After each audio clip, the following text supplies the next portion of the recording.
Halo semua, selamat datang di channel San. Jika kalian adalah seorang yang malas membaca buku, tapi kalian ingin mendapatkan pengetahuan dari buku tersebut, channel ini sangat cocok bagi kalian. Karena kalian hanya perlu mendengarkan. Dan tentu saja ada narasi teks dalam video ini. Saya San, dan selamat mendengarkan audiobook yang berjudul Surat kepada Kanjeng Nabi. Surat pertama Ihwal The Philosophy of Angop. Masalah-masalah sosial.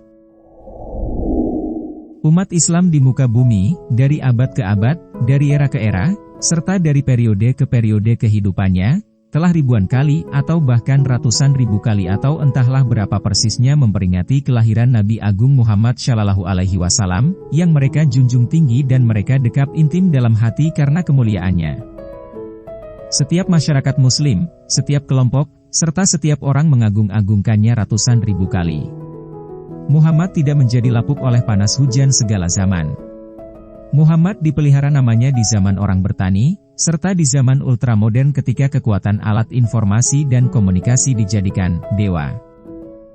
Muhammad tidak pernah disebut kuno, meski kita punya Mercedes paling mutakhir, superkomputer, serta segala jenis teknologi yang paling dibangga-banggakan. Muhammad tidak pernah dikategorikan sebagai manusia masa Islam dengan muatan nilai-nilai dekaden, meski kita telah memiliki apapun yang melambangkan pencapaian-pencapaian kontemporer. Muhammad senantiasa hadir kembali. Muhammad senantiasa lahir dan lahir kembali, memunculkan dirinya dalam setiap konteks pemikiran, manifestasi peradaban dan kebudayaan, serta dalam setiap produk dan ungkapan kemajuan. Muhammad tidak pernah mati, kecuali darah daging dan tulang belulangnya telah manunggal dengan tanah. Badan Muhammad telah bertauhid dengan hakikatnya, yakni tanah itu. Muhammad yang hidup sekarang bukan lagi jasmani itu, karena telah ditransformasikan ke dalam wujud-wujud yang lebih lembut dan hakiki. Setiap transformasi selalu berlangsung dengan pengurangan, penambahan, perubahan, dan pergeseran. Darah daging Muhammad tidak terbawa sampai kepada kita sekarang, apalagi ke negeri Allah yang hakiki kelak. Muhammad yang abadi, yang mengabadi, atau yang menjadi keabadian, dan hari-hari ini melintasi kehidupan kita terbuat dari segala yang dilakukannya semasa jasmaninya hidup. Wajah Muhammad kini terdiri dari seluruh nilai perilakunya dulu. Cahaya wajah itu terbuat dari sujud-sujud sembahyangnya. Badannya terbikin dari amal bajik selama terlibat menghancurkan kebudayaan jahiliyah. Kaki dan tangannya dirakit dari pahala dan jasa sosial yang kelak menolongnya memperoleh tempat paling khusus di surga Jannatun Naim. Demikian juga kita kelak. Daging kita akan rapuh, kulit mengeriput, rambut memutih, dan seluruh badan kita akan musnah menjadi debu material yang hina. Badan dan identitas kita selanjutnya dibentuk oleh sistem assembling dari pilihan-pilihan kelakuan kita, dari kepribadian dan sikap sosial kita, dari barang-barang yang kita amalkan atau kita korup, dari segala sesuatu yang kita islamkan atau kita curi. Teologi Islam telah memandu kita bagaimana memilih assembling diri masa depan yang terbaik dan termulia. Filosofi Islam membimbing kita untuk merancang jenis kemakhlukan macam apa kita akan menjadi kelak. Dan kosmologi Islam memberi pilihan kepada kita, apakah kita akan merekayasa diri menjadi benda setingkat debu, menjadi energi yang gentayangan jadi hantu dan klinik, atau menjadi api dan kayu bakar penyiksa diri sendiri, atau alhamdulillah kita lulus menempuh transformasi dari materi ke energi ke cahaya. Jika kita menjadi cahaya karena bersih dari tindak korupsi ekonomi, penindasan politik, kecurangan sosial, penyelewengan hukum serta maksiat kebudayaan, maka insya Allah itulah yang bernama Tauhid. Menyatu dengan Allah, Allah Nurus Samawati wal Ard. Allah itu cahaya langit dan bumi. Bukan Allah mencahayai atau menyinari langit dan bumi. Kita bergabung menjadi Muhammad autentik, Muhammad hakiki, Nur Muhammad. Cahaya yang terpuji. Asal-usul inisiatif penciptaan oleh Allah. Cahaya cikal bakal yang pada abad ke-13 dimanifestasikan melalui seorang laki-laki yang progresif menentang arus, menjajakan tauhid di tengah-tengah berhala, yang bersedia menggenggam pedang untuk mempertahankan diri dan menegakkan nilai, dan yang bersedia tidur beralaskan daun kurma. Yang kalau kelaparan, dia merasa pekeuh untuk meminta sehingga mengganjal perutnya dengan batu, dan yang punya bargaining power untuk berkuasa, tetapi memilih hidup melarat. Ah, Muhammad, Muhammad! Betapa kami mencintaimu. Betapa hidupmu bertaburan emas permata kemuliaan, sehingga luapan cinta kami tak bisa dibendung ulah apapun. Dan jika seandainya cinta kami ini sungguh-sungguh, betapa tak bisa dibandingkan, karena hanya satu tingkat belaka di bawah mesranya cinta kita bersama kepada Allah. Akan tetapi, tampaknya cinta kami tidaklah sebesar itu kepadamu. Cinta kami tidaklah seindah yang bisa kami ungkapkan dengan kata, kalimat, rebana, dan kasidah-kasidah. Dalam sehari-hari kehidupan kami lebih tertarik kepada hal-hal yang lain. Kami tentu akan datang ke acara peringatan kelahiranmu di kampung kami masing-masing, tetapi pada saat itu nanti wajah kami tidaklah seceria seperti tatkala kami datang ke toko-toko serba ada, ke bioskop, ke pasar malam, ke tempat-tempat rekreasi. Kami mengirim syalawat kepadamu seperti yang dianjurkan oleh Allah karena Dia sendiri beserta para malaikatnya juga memberikan syalawat kepadamu. Namun, pada umumnya itu hanya karena kami membutuhkan keselamatan diri kami sendiri. Seperti juga kalau kami bersembahyang sujud kepada Allah, kebanyakan dari kami melakukannya karena kewajiban, tidak karena kebutuhan kerinduan, atau cinta yang meluap-luap. Kalau kami berdoa, doa kami berfokus pada kepentingan pribadi kami masing-masing. Sesungguhnya kami belum mencapai mutu kepribadian yang mencukupi untuk disebut sebagai sahabatmu, Muhammad. Kami mencintaimu, tetapi kami belum benar-benar mengikutimu. Kami masih takut dan terus-menerus bergantung pada kekuasaan-kekuasaan kecil di sekitar kami. Kami kecut kepada atasan. Kami menunduk kepada benda-benda. Kami bersujud kepada uang, dan begitu banyak hal yang picisan. Setiap tahun kami memperingati hari kelahiranmu. Telah beribu-ribu kali umatmu melakukan peringatan itu, dan masing-masing kami rata-rata memperingati kelahiranmu 30 kali. Tetapi lihatlah, kami jalan di tempat. Tidak cukup ada peningkatan penghayatan. Tak terlihat output personal maupun sosial dari proses permenungan tentang kekonsistenan. Acara peningkatan maulidmu pada kami mengalami involusi, bahkan mungkin degradasi dan distorsi. Zaman telah mengubah kami telah mengubah zaman, tetapi kualitas percintaan kami kepadamu tidak kunjung meningkat. Kami telah lalui berbagai era, perkembangan dan kemajuan. Ilmu, pengetahuan, dan teknologi kami semakin dahsyat, tetapi tak diikuti dahsyatnya perwujudan cinta kami kepadamu. Kami semakin pandai, tetapi kami tidak semakin bersujud. Kami semakin pintar, tetapi kami tidak semakin berislam. Kami semakin maju, tetapi kami tidak semakin beriman. Kami semakin berkembang, tetapi kami tidak semakin berihsan. Sel-sel memuai. Dedaunan memuai. Pohon-pohon memuai. Namun, kesadaran kami tidak. Keinsafan kami tidak. Cinta dan internalisasi ketuhanan kami tidak.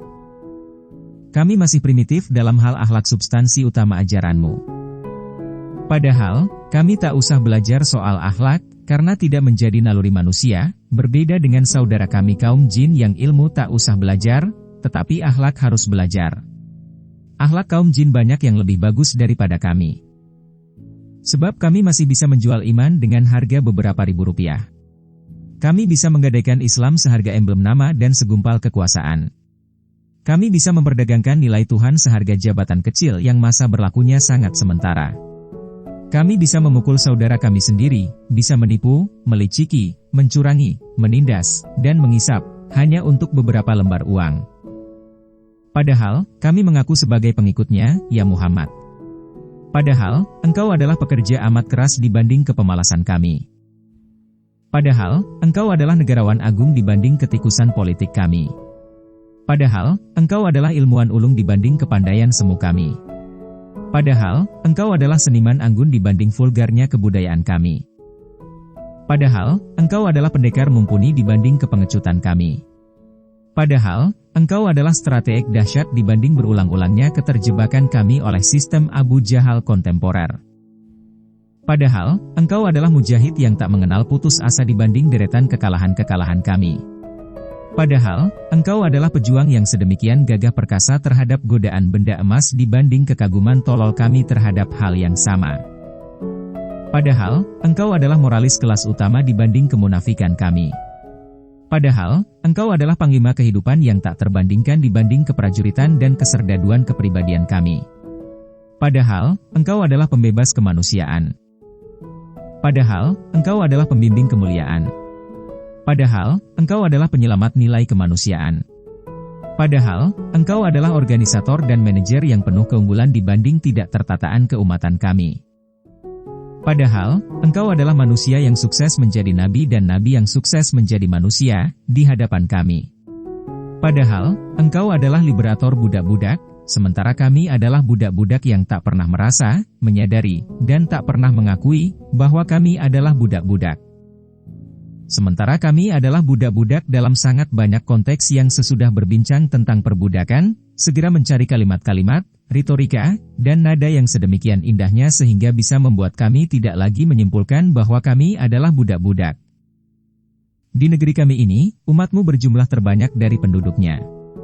Di negeri ini, kami punya Muhammadiyah, punya NU, Persis, punya ulama-ulama dan MUI, ICMI, punya BAN, punya HMI, PMI, IMM, Ansor, Pemuda Muhammadiyah, IPM, PI, pesantren-pesantren, sekolah-sekolah, kelompok-kelompok studi Islam intensif, yayasan-yayasan, mubalik-mubalik, budayawan, dan seniman, cendekiawan, dan apa saja.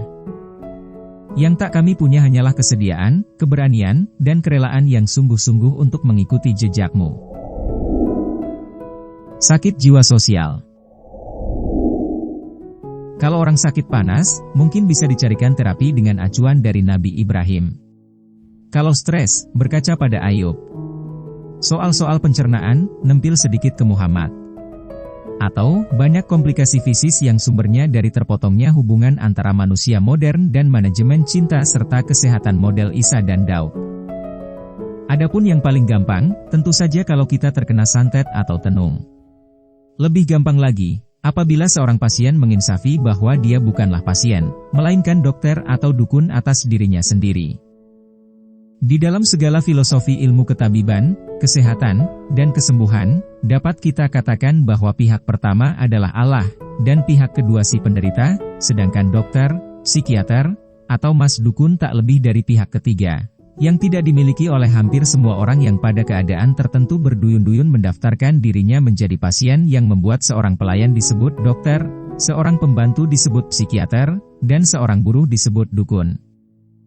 Makhluk yang bernama kesehatan tahu kesembuhan telah diklaim dan dikapling sebagai milik khusus dan hak khusus serta otoritas khusus para dokter, psikiater, dan dukun.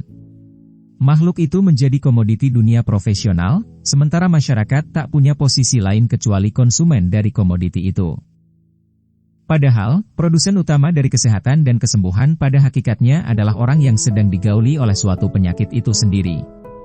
Adapun produsen agungnya tentu saja Allah sang pemilik segala, arsi dan awang-uwung. Terus terang saja itulah yang secara rutin menjadi bahan pusingnya kepala mas dukun.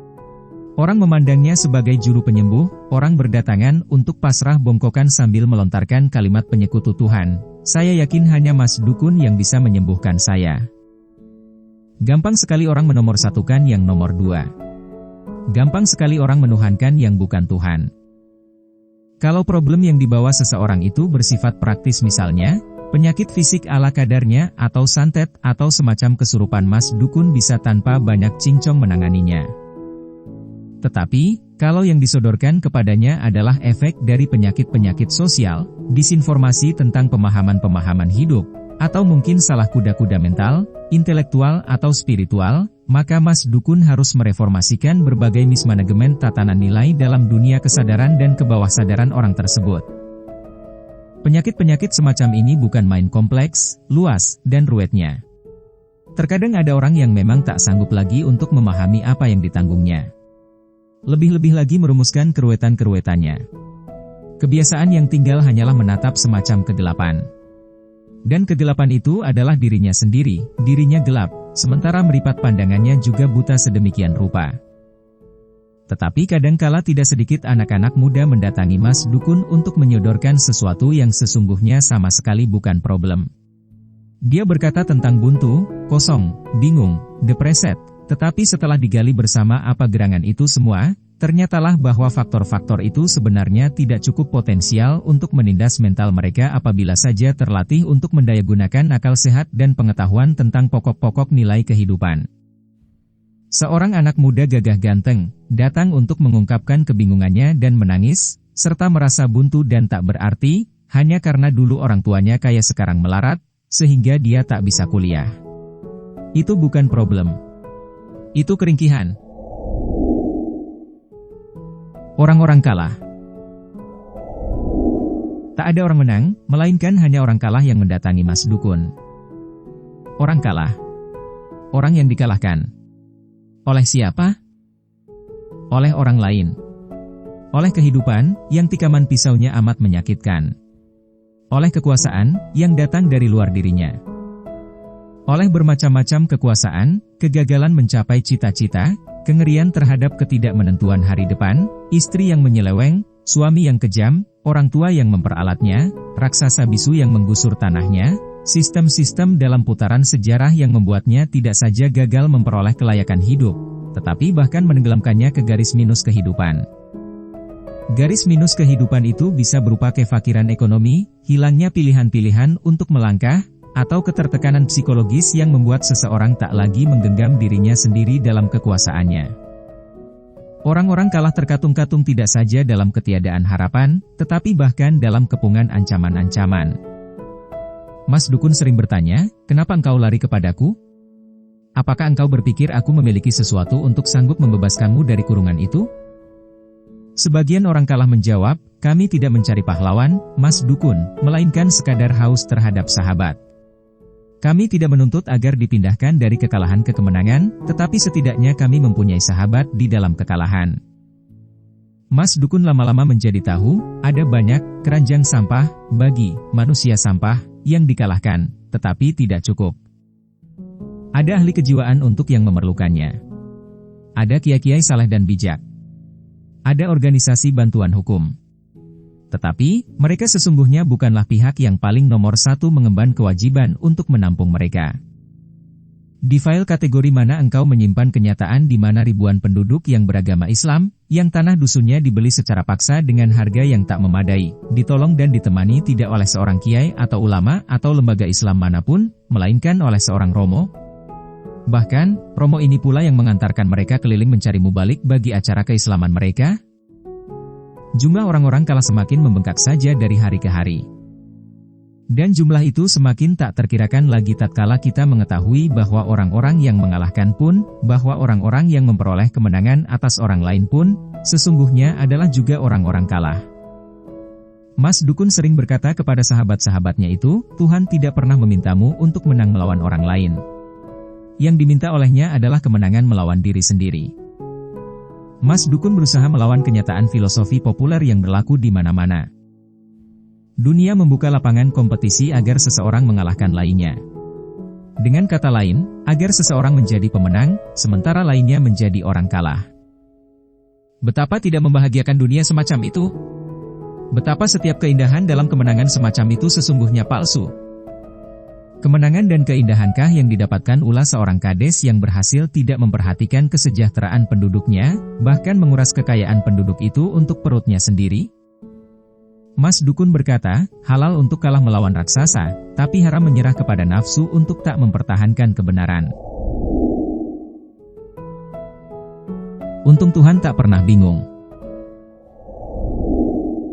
Pembangunan senantiasa harus disertai oleh sejumlah orang yang harus ngalah, misalnya harus merelakan desa dan rumah mereka untuk pendirian bendungan, pabrik, real estate, dan sebagainya. Itu terjadi tak hanya di Indonesia, tetapi hampir di setiap negara berkembang, bahkan pun dulu di Jepang. Jumlah orang ngalah bisa ratusan, ribuan, bahkan jutaan. Nasib mereka juga macam-macam. Ada yang dengan sendirinya sadar harus ngalah demi kesejahteraan makro, namun banyak juga yang tak rela untuk ngalah, karena yang mereka alami sebenarnya adalah eksploitasi atau pemerasan. Kita amat sering mendengar atau melihat atau bahkan mengalami sendiri masalah seperti itu, bukan saja penduduk itu memperoleh ganti rugi yang standar harganya ditentukan secara sepihak, tapi juga masih harus menanggung ganda kerugian karena banyaknya oknum yang masih juga menyunati uang yang sudah tak memadai itu. Acap kali pembangunan memang dibagi rata, ada yang dapat jatah kemenangan, lainnya dapat jatah kekalahan. Ada yang memperoleh keuntungan dan kemewahan, ada yang mengalami kebangkrutan paksa dan kesengsaraan. Para penduduk adalah rakyat biasa yang tidak punya kekuatan apapun dibanding segala peranata dan modal skala besar pembangunan, perusahaan asing yang raksasa, birokrasi, dan militer. Agak jarang kita mendengar berita di mana birokrasi kekuasaan dan militer meletakkan diri sebagai anak dari rakyat yang berposisi sebagai ibu, yang notabene toh menyusui mereka dengan uang pajaknya. Akan tetapi di sebuah kota industri cukup besar di Pulau Jawa, hari-hari ini sedang berlangsung sebuah pergulatan unik antara kekuatan penduduk yang terancam penggusuran melawan intervensi resmi yang mengancam nasib dan hak asasi mereka. Para penduduk ini mengundang seorang kiai aneh yang kemudian tinggal bersama mereka dan merawat ketenangan hati dan keberanian para penduduk. Sebaliknya pihak calon penggusur juga merekrut sekumpulan agamawan untuk melakukan yasinan dan model-model tarekat lainnya supaya penduduk pindah. Kedua belah pihak menggunakan Tuhan sebagai backing kepentingan mereka. Untung saja Tuhan tak pernah bingung. Tak tahu bagaimana akhir drama ini nanti. Allah Maha Tahu apa yang terbaik untuk dipilih, baik dalam perhitungan jangka pendek maupun jangka panjang, baik dalam perspektif duniawi ataukah juga ukhrawi. Saya jadi teringat ketika nyantri di Pondok Gontor. Pak Kia bermaksud melebarkan wilayah pembangunan pondok, sehingga dibutuhkan kerelaan banyak penduduk untuk bersedia pindah ke tempat lain yang sudah disediakan oleh pengurus pesantren. Pak Kia menyadari persis bahwa mereka punya hak 100% untuk tak beranjak senyari pun dari tanah mereka. Dengan demikian yang Pak Kiai lakukan adalah pendekatan dengan penyadaran dan kearifan, sementara disediakan bukan saja ganti rugi, melainkan juga semacam bonus bagi pengorbanan mereka jika bersedia pindah. Tapi, toh mereka tak mau pindah. Sehingga kami ribuan santri dikerahkan tiap malam untuk berdoa dengan ucapan khusus tentang keperluan itu. Akhirnya sesudah beberapa bulan, Allah yang memberi keputusan para penduduk itu mengemukakan kerelaan kerja samanya demi pembangunan yang berfungsi lebih luas dan berjangka jauh. Flu nasional. Sepanjang hari Kamis kemarin udara Yogyakarta sangat rekes. Kalau angin bertiup, ia tak sekadar menapu kulit dan membungkus tubuh, tetapi langsung juga menelusup di antara sel-sel, bahkan saya rasakan ada yang menggerombol di antara tulang dan daging. Bahkan, Masya Allah, ada juga yang menyentuh seputar jantung hati nurani saya, sehingga seluruh sukma dan jiwa terasa krekes-krekes. Tatkala maghrib tiba, saya yakin angin itu tidak berdiri sendiri, ada faktor X yang menunggangi punggungnya atau setidaknya memengaruhi sepak terjangnya. Dengan kata lain, angin itu mengalami suatu keterpengaruhan ulah makhluk-makhluk tertentu. Dan ketika hari makin merunduk ke keharibaan malam, saya memperoleh keyakinan bahwa angin rekes in tidaklah hanya di Yogyakarta, tetapi berlangsung nasional di seantero negeri. Saya mandi, dan alangkah dinginnya. Di sana-sini terasa gatal karena kulit saya sensitif terhadap keterpengaruhan dingin. Kencing hampir 5 menit sekali. Jaket tebal terasa seperti kaos biasa. Sedemikian rupa sehingga ketika tengah malam tiba, saya memperoleh kesimpulan bahwa ini bukan sekadar angin jahat, sebab apa yang saya alami sesungguhnya adalah nervous mental. Seluruh jiwa dan akal sehat saya rekes. Mata batin saya melihat gamblang bahwa yang melindungi saya sebenarnya adalah atmosfer influenza non-medis, suatu krekes intelektual dan politis. Sungguh aneh. Soalnya kan saya sama sekali bukan pegawai negeri, tak punya NIP, tak punya pakaian seragam, dan tidak terletak pada bagian manapun dari hierarki birokrasi. Lebih aneh lagi karena para tetangga yang pegawai negeri di sekitar saya malah tak tampak mengalami keterpengaruhan flu nasional. Saya yang seandainya tidur melulu di atas pian rumah selama 1 pelita berturut-turut tak akan dipecat oleh siapapun, kok malah sedemikian serius mengalami krekes nasional. Akhirnya, sesudah sholat tahajud sambil menggigil, saya wawancarai diri saya sendiri. Terutama hati nurani dan akal sehat saya. Dengan teknik interogasi tertentu, saya jajaki seberapa jauh ia mengalami keterpengaruhan atau jangan-jangan keterlibatan dalam sesuatu hal yang bertentangan dengan hakikat dan tugasnya. Dan saya temukanlah bahwa nurani dan akal sehat itu sungguh-sungguh hampir pingsan oleh keterpengaruhan terhadap isu keterpengaruhan. Demamnya makin menjadi-jadi karena ia juga amat terpengaruh oleh litsus yang saya selenggarakan. Bos, hati nurani saya berkata dengan gemetar. Saya sangat terpengaruh oleh keterpengaruhan yang bos pengaruhkan kepada potensi keterpengaruhan saya. Padahal karena keterpengaruhan itu lantas saya sedemikian terpengaruh oleh ketakutan atas keterpengaruhan. Saya akhirnya dipengaruhi secara total ulah keterpengaruhan saya bahwa lama-lama saya akan terpengaruh untuk sama sekali menjadi keterpengaruhan itu sendiri. Kamu ini omong apa? Saya membentaknya. Sementara itu, akal sehat saya mogok bicara. Membisu terhadap semua pertanyaan. Paling jauh bilang no comment. Omongan saya bulet. Ya bos, kata hati nurani saya lanjut, ampunilah saya. Dengar, bentak saya lagi. Kamu tidak saya larang untuk terpengaruh oleh kepentingan saya. Bahkan, kamu wajib terpengaruh oleh garis haluan saya. Yang terlarang adalah jangan sampai ada ucapan, pemikiran, atau sebersit gagasan pun yang mencerminkan keterpengaruhan oleh aspirasi G30S. Wah, maaf, ya bos. Itu relatif, dan kriterianya sangat tak menentu dan bisa sangat subjektif, tergantung siapa yang memegang peluit. Kalau hal itu diterapkan sungguh-sungguh di segala level dan konteks, ada berapa juta orang terjaring oleh litsus, bos. Jangan bacot kamu, saya hampir memekik di telinga hati nurani saya.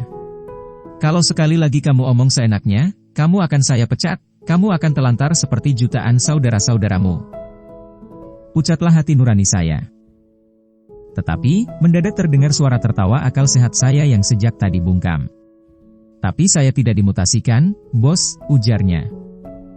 Soal keterpengaruhan ini, kan tak ada urusannya dengan akal sehat, tak ada hubungannya dengan epistemologi, makna kata, kebenaran kata, atau hakikat kata.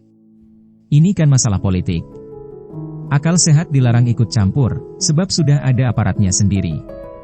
Ya, bos. Shut up, terpaksa saya bentak dia pakai bahasa Inggris. Sok intelektual dia. The Hidden Generation alias Jaka Pingit. Sambil mendengarkan para pendekar ilmu sosial bersidang, dalam situasi, rasa jarak, antara pergelutan butir-butir ilmu sosial dan cakrawala yang hendak disentuhnya, saya berbisik kepada Aswab Mahasin, salah seorang pentolan hippies. Kang, di zaman ini benar-benar akan lahir angkatan atau tidak, sih? Ya, jawab orang asli Salatiga spontan. Kemudian, saya terus mengejarnya, dan kami menggeluti tema itu dengan kegairahan dan greget yang saya rasakan khusus. Sebagian di antara obrolan bisik-bisik itu tak akan saya tuliskan di sini atau dimanapun, sebab Anda akan menertawakan saya dan tak mempercayainya. Tetapi, jelas bahwa informasi dari kawaskitaan ilmu-ilmu sosial baku makin banyak menemukan persentuhan-persentuhan menarik dengan hasil detektor keilmuan non-konvensional, atau sebutlah, ilmu suprarasional. Sejak lama orang berbicara tentang kemungkinan lahirnya angkatan 90-an yang, arsi wawasan, jenis pilihan perilaku, dan pusat-pusat keprihatinannya sama sekali berbeda dengan angkatan 66 dan angkatan 45, tetapi pada sebagian dimensinya mirip angkatan 28, umpamanya perhatian yang mendalam terhadap keadilan sosial dan hak asasi manusia maupun hak asasi alam. Itu dalam skala kecil. Sementara itu akan juga mungkin muncul pergerakan yang lebih mondial di mana generasi muda akan semakin menemukan kemampuannya untuk menjadi subjek sejarah. Gejalanya masih kontroversial dan transparan. Peradaban penghubung abad ke-20 masih menyodorkan kecemasan tentang situasi, kebebalan massal, tetapi pada saat yang sama seringkali kita terkaget-kaget oleh munculnya greget baru dan aneh dari sementara generasi muda. Dalam skala lokal, misalnya, dalam konstelasi pelaku-pelaku keilmuan sosial yang sebagian tercermin melalui konstelasi seminar hippies Anda yang waskita, tentu menjumpai bahwa para pakar senior itu diam-diam sedang diinjen atau didingkik oleh tidak sedikit anak-anak muda yang wawasan keilmuan sosialnya tidak secara formal kalah dibanding para suhunya. Kulturalisme di tubuh hippies masih belum memungkinkan dibukanya pintu untuk memberi kesempatan kepada anak-anak muda tampil, karena pada dasarnya, zaman memang masih menamai mereka sebagai generasi tersembunyi, The Hidden Generation. Kaum paranormal menyebut mereka Jaka Pingit. Sudah sesekali nongol lintasan-lintasan dari pendekar siluman itu, dan oleh dunia normal, permunculan itu sekadar dianggap barang aneh, privilege takdir, atau apapun namanya. Secara main-main disebut juga koin gendeng dan wali. Menteri Sarwono menyebutnya gejala manusia hari depan. letaknya masih di luar lingkaran, anti-teori, dan seterusnya. Padahal mereka itu normal, telah merupakan lingkaran yang makin membengkak dan membengkak, tidak gendeng. Hanya saja, tabung-tabung, acuan pengetahuan resmi sampai sejauh ini masih belum sanggup mengakomodasikan atau mengidentifikasikannya. Dulu pernah saya tulis tentang api berkobar dari kedalaman bumi. Kemudian, orang mengembangkannya, Wisanggeni, pemuda yang berapi, yang menyala. Gunung Kelut meletus bersamaan dengan gerhana matahari, Wisanggeni mengisyaratkan bakal kehadirannya. Pada saat yang sama, watak generasi atau angkatan transparan itu bertipologi, air, bedakan dengan angkatan malari atau angkatan 66, juga angkatan 45, yang berwatak, logam, batu, sehingga menawarkan benturan atau anarki. Angkatan yang akan lahir itu dilatih oleh ilmu air-nya Nabi Khidir yang mengejawantahkan melalui sistem-sistem. Berita-berita paranormal itu dengan gamblang Anda temukan rasionalitanya dalam kerangka kacamata ilmu biasa. Gunung Kelut meletus, kebangkitan dari timur. Kata orang, timur, itu muda. Itu berarti ganda, kebangkitan anak-anak muda. Juga kebangkitan pemahaman-pemahaman keilmuan yang diremajakan. Kebangkitan timur atau anak muda itu menginfrastrukturi munculnya Jaka Pingit dalam format personal. Jaka Pingit yang memiliki api, tetapi sanggup berdemokrasi dan lentur bagaikan air. Dan pemahaman keilmuan yang diremajakan, bukanlah hippies sibuk mencemaskan lahirnya ilmu sosial timur, ilmu sosial pribumi, ilmu sosial domestik, ilmu sosial yang kita. Asyik juga mengotak-atik, angka buntutan, zaman, ya. Anak-anak siapa itu? Yogyakarta menepuk air di dulang, tepercik ke tampangnya sendiri sebagai kota budaya dan kota cendekiawan. Bahkan, seandainya ia sekadar kota biasa, pun, sungguh kejadian itu telah sangat mempermalukannya. Sekelompok mahasiswa menyelenggarakan simposium ilmiah. Mendatangkan rekan-rekan se-Indonesia dan mengundang sejumlah pakar, termasuk beberapa menteri.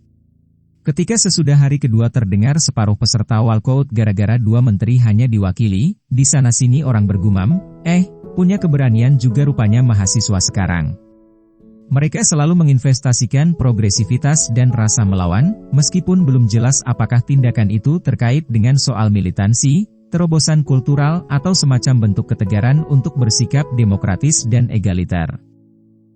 Kemudian, pada hari ketiga, hadir menteri ngetop yang suka menyebut dirinya sendiri, kayak orang bego. Cakep wajahnya dan lemah lembut perangainya, tetapi keanggunan Katuranggan itu tidak cukup untuk membatalkan hadirnya dampratan-dampratan macam, babi-babi penguasa, atau dibacakannya sajak-sajak ekstra vulgar yang sangat menampar bukan saja etika forum akademis, melainkan bahkan terasa menusuk bagi lalu lintas pergaulan budaya sehari-hari pun. Anak-anak siapakah mereka itu? Buah getir berulat dari pohon sejarah macam apakah ia? Bagaimanakah cara yang paling adil, objektif, dan arif untuk menjelaskan kejadian itu? Bagi aktivitas dan peran ilmu-ilmu sosial, percikan air itu tak lain adalah pertanyaan kepada dirinya sendiri, kamera-kamera cap apa yang bisa diandalkan untuk memotretnya. Kaum akademis, meskipun urusan formalnya terhadap etika dan budaya hanya sejauh mempelajarinya secara ilmiah, tentulah merasa berang, ada yang namanya etika komunitas akademikus, mahasiswa itu tidak melanggarnya, karena mungkin memang tidak mengetahuinya. Atau, persisnya, kurang terdidik untuk mengetahuinya. Para strateg oposisi menggerutu, ini defisit nasional bagi kredibilitas peran sosial politik mahasiswa. Peristiwa itu menimbulkan kesan bahwa para birokrat itu sedemikian arif dan para mahasiswa sedemikian kampungan. Para penjaga gawang demokrasi menepis, demokrasi tidak sama dan sebangun dengan kebebasan yang liar. Demokrasi bukan ketidaksopanan dan ketidakberadaban, meskipun bukan demokrasi yang menyediakan filter bagi seseorang untuk berlari-lari telanjang di jalanan. Kaum pemerhati kejiwaan manusia dan budaya masyarakat dan negara menggeleng-gelengkan kepala, mereka hanyalah anak-anak yang lapar eksistensi, tetapi tak memiliki artikulasi untuk mengaktualisasikan diri. Hanya itulah cara yang mereka kenal untuk setidak-tidaknya merasa bahwa diri mereka ada. Mereka dibesarkan oleh berbagai tekanan yang mengimpit dari berbagai arah. Dunia akademis yang mereka hirup semakin mendorong mereka untuk menjadi manusia fakultatif dan eksklusif. Atmosfer kekuasaan politik telah sedemikian jauh merasukkan tangan panjangnya yang membuat mereka hanya kenal mekanisme instruksional dan indoktrinatif. Sementara, metabolisme lingkungan sosial mereka secara pasti menjauhkan mereka dari naluri untuk berbudaya, dalam hubungannya dengan distorsi etika, semakin miskinnya tradisi bahasa budaya yang harus dibedakan dari bahasa ilmu dan bahasa politik, atau apalagi bahasa militer. Sejumlah mahasiswa generasi pendahulu meratap, begitu cepatnya degradasi ini terjadi di kalangan mahasiswa. Teman-teman kita ini bukan saja semakin sempit daya ungkap intelektualnya, juga bukan saja makin tidak mengetahui apa yang disebut kemenangan dalam bermasyarakat, sehingga yang mereka andalkan hanya kepuasan-kepuasan superficial dan temporer lewat memaki-maki. Lebih dari itu, mereka adalah anak-anak muda yang begitu terbelakang dalam soal strategi untuk menyejarah, dan muara dari semua olahnya itu sangat memelas, berebut foto bersama dengan Pak Menteri sambil titip salam buat Pak Harto untuk ngenger masa depan. Adapun Pak Bego sendiri berdesis penuh duka, kalau Anda berhadapan dengan menteri yang sempit, nasib Anda akan lain. Tapi, saya tetap bertahan di sini meskipun disebut babi-babi penguasa, karena sebagai masyarakat kita memang masih sedang belajar berdemokrasi. Karena itu, jangan larang saya untuk mengkritik mahasiswa.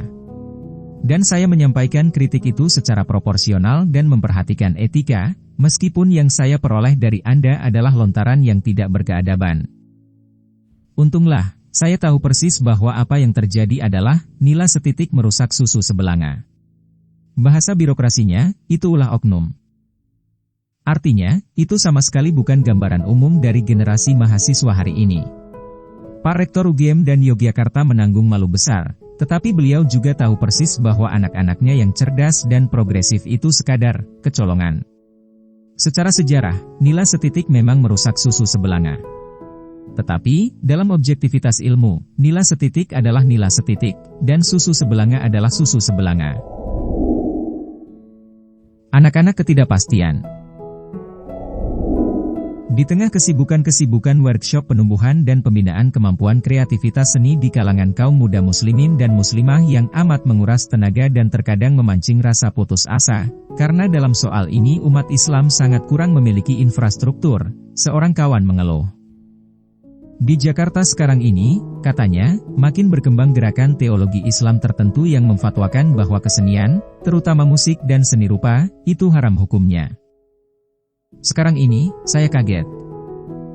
Ya, jawab kawan kita itu. Di zaman modern ini? Ya. Di zaman sesudah lebih 20 tahun di negeri ini diumumkan orang secara gencar sesuatu yang menyangkut pembaruan pemikiran Islam. Ya. Di zaman kebangkitan Islam ini? Ya. Setelah hampir seabad Muhammadiyah organisasi modern itu hidup. Ya. Setelah Nahdlatul Ulama memelopori berbagai cara berpikir yang sedemikian maju dan terbuka. Ya. Pada saat Ketua NU mengecam habis sektarianisme. Mungkin justru karena itu. Tak habis-habis saya bertanya. Tak habis-habis saya heran.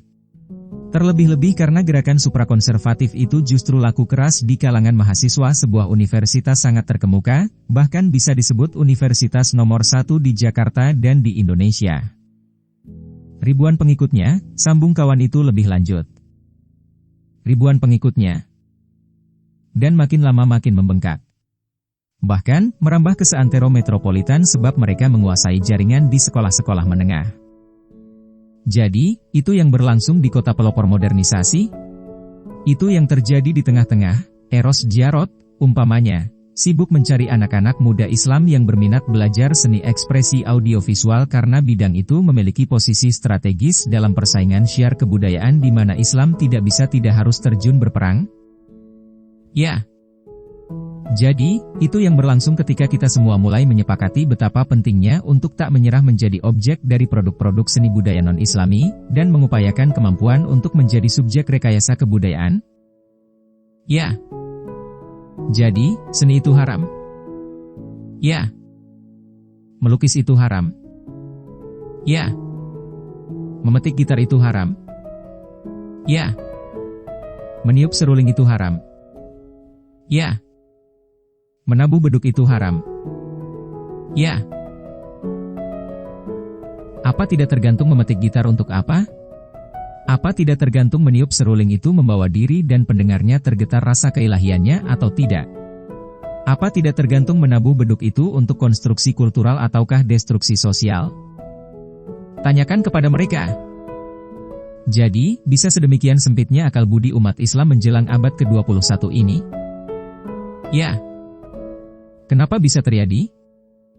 Karena terlalu lama berlangsung ketidakpastian hidup, ketidakamanan ruhani, ketidakmenentuan politik dan sosial ekonomi. Anak-anak manusia merasa hilang. Mereka memerlukan pegangan kepastian. Dan karena yang dijumpainya pasti hanyalah norma-norma pada taraf itu, ya mereka memeganginya erat-erat tanpa reserve, tanpa akal, tanpa logika. Mereka menyangka bahwa jenis fikih tolol macam itu adalah Tuhan.